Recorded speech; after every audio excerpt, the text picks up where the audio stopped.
eks elus on niimoodi, et nagu vee anumi edasi andmine, et kui sa tahad minu käest vett, eks ju, siis ma annan sulle vett edasi, siis peaks olema nagu võimalikult nagu sina rahulikult vett võtma ja mina rahulikult andma, eks ju, niimoodi, et üle lähe ja maha ei kuku. Ja materiaalses maailmas ja vaimsed teadmised ja materiaalsed teadmised on nagu sama süsteem. Et see, kes annab neid teadmised, peab olema kvalifitseeritud ja noh, võib-olla ta ei ole lõpuni teadvustanud, aga noh, kuhugi maani ilmselt peaks olema mingi protsent, eks ju. Tänapäeval on suhteliselt lihtne luua legendi, et siin üks tuttav ka, noh, vahetele tuttav, et ka tuli nagu selline tunne peale, et ta proovib nagu mingit kogemust midagi, et siis ta pani kõik asjad, mis pähe tulid, seal šamaan, seal karmapuhastaja, inglilasu ja niimoodi julgelt nendest peale, noh, võib-olla peale hakkamine julge võib-olla ongi pool võitu ja võib-olla parem kui mitte midagi, aga lihtsalt tänapäeval on see hästi moes selline lootuses, et kuskilt taevast langeb sulle midagi peale juhuslikult ja siis sa nagu omandad järsku täiuslikkuse. Et ei, materiaalsed teadmised, seal ikkagi pead, noh, ma ei tea, koolipinki hõõruma seal, ma ei tea, kui palju aastad, et saada siis, ma ei tea, seal kõrghariduse doktorikraad või kuhugi jõuda näiteks teaduslikultki, et see päris ei ole nii, et isegi kui sa geenius oled. Ja vaimses elus on ka väga tähtis see, kes teadmise annab, eks ju, et ta peab olema ise ühendatud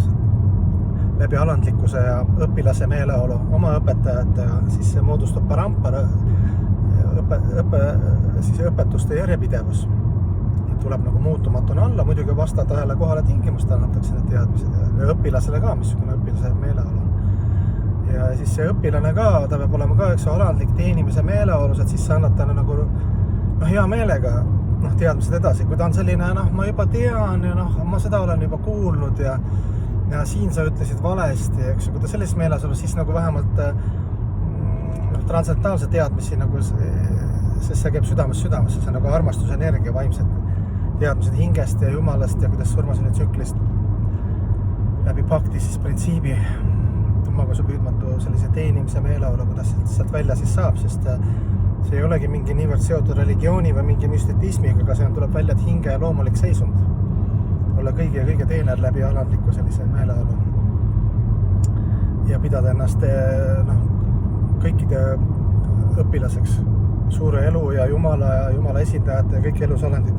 Et sa vaatad kõike kogu elu, et kogu aeg õpetatakse sind, et sellest moodustabki selline seiklus, kui mõlemad on õigel meeleolu. Kes teadmisi edasi annab, nagu ma rääkisin, ja siis need teadmisi vastu võtavad. Et seal peab olema ka mingi kvalifikatsioon, nagu me loo alguses rääkisime, et vett ei saa nii visata üle õla ja sa pead üle õla püüdma, et see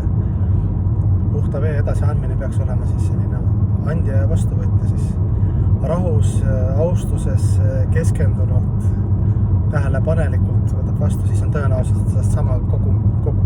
kogumi vett, mis ma sulle ulatan.